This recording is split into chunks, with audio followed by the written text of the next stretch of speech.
Today is a special day because we're going to see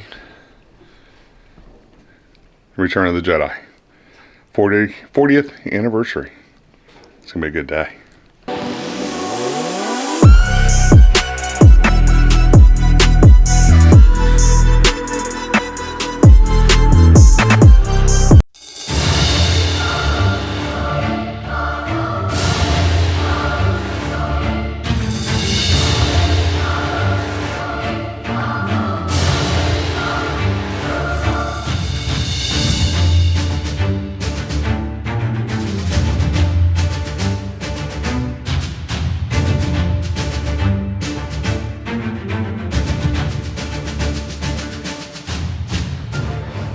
You see,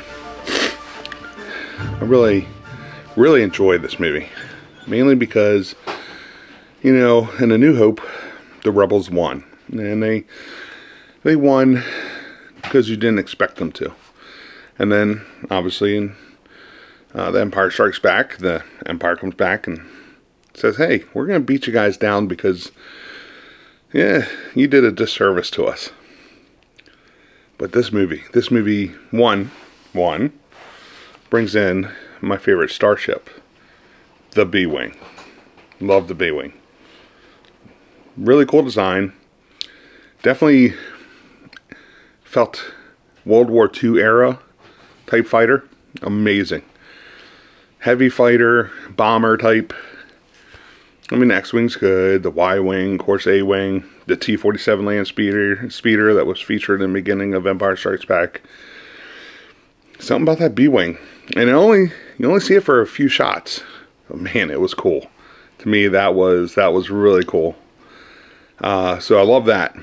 But I think the thing I like the most about this movie, at the end, the battle feels more desperate. And I mean desperate for both sides. Not desperate for the rebels or desperate for the Empire. Both sides. One side had to win. There was no, oh, there's going to be future battles. It was ending there. And that's what I really like about it. And I think the movie really delivers. Multiple different struggles, whether it's the rebellion against the Empire out in space, doing their battles. Luke versus his father in the space station in front of the Emperor. Or Han Solo and the group of rebels. Han Solo and Leia. Chewie and them with a group of rebels trying to bring down the shield generator. It's a good movie.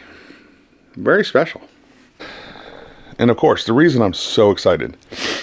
You know, this movie came out when I was like 2 years old.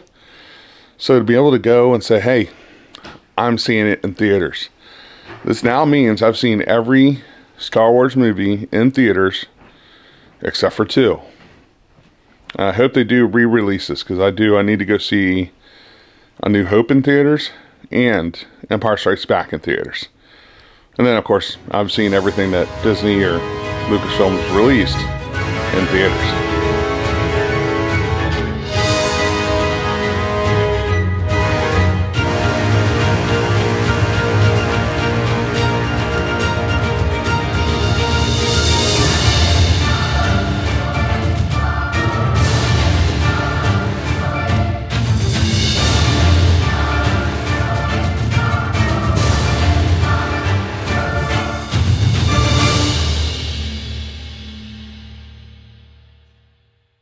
So not only was this movie super special to me because, well, I'm a fan, but there's another super fan in our family.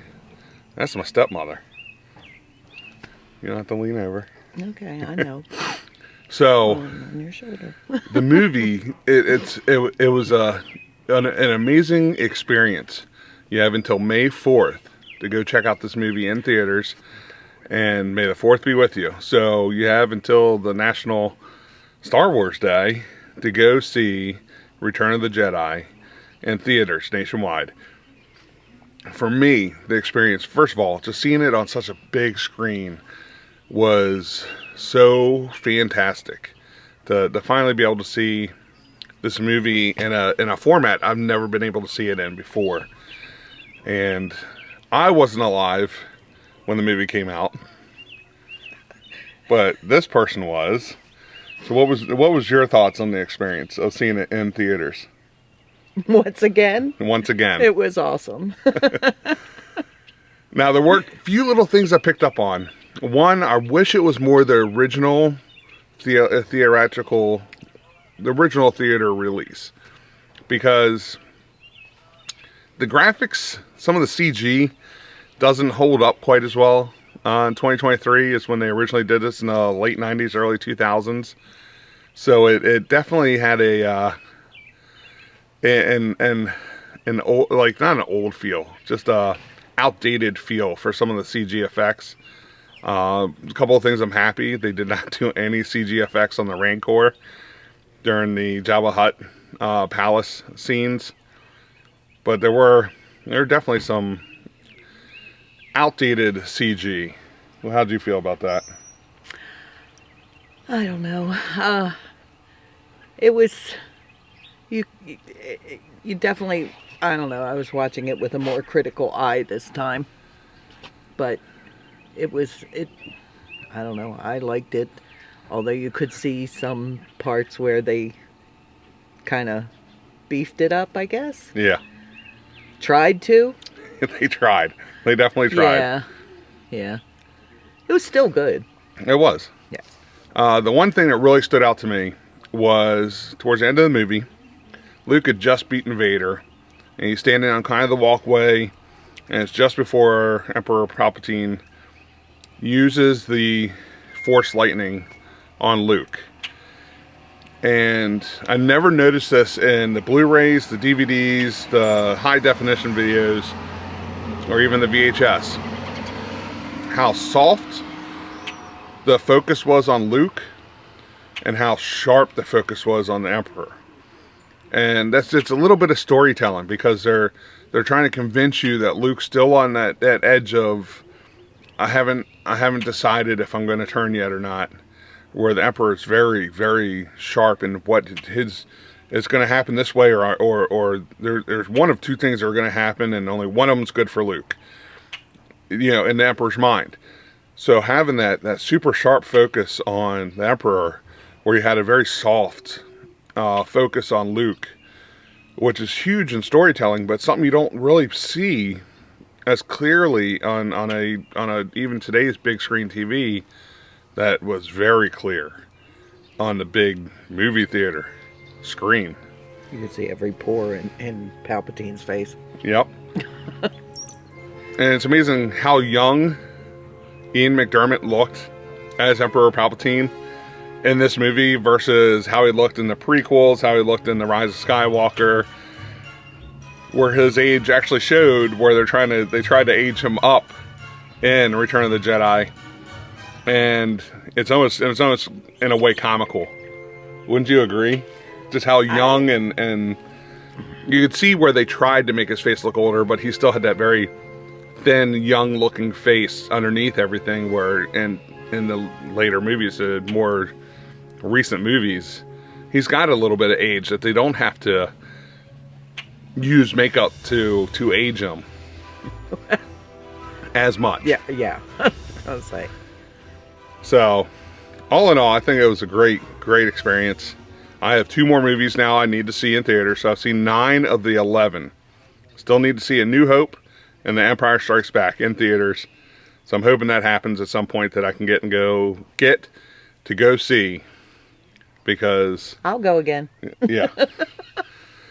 I was there when it first opened, when it was called Star Wars, not A New Hope.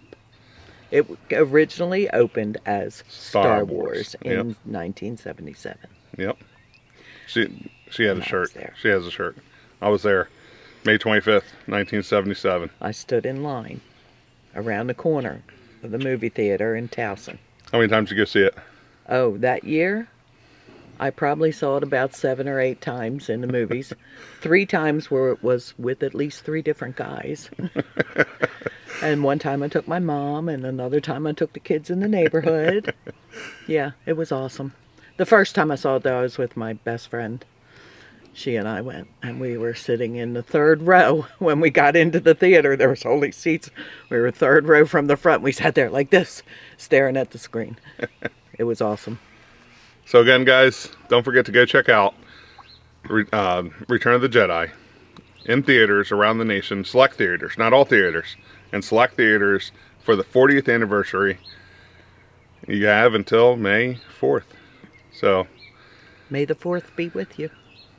all right, guys. Well, I'll see you soon. Peace.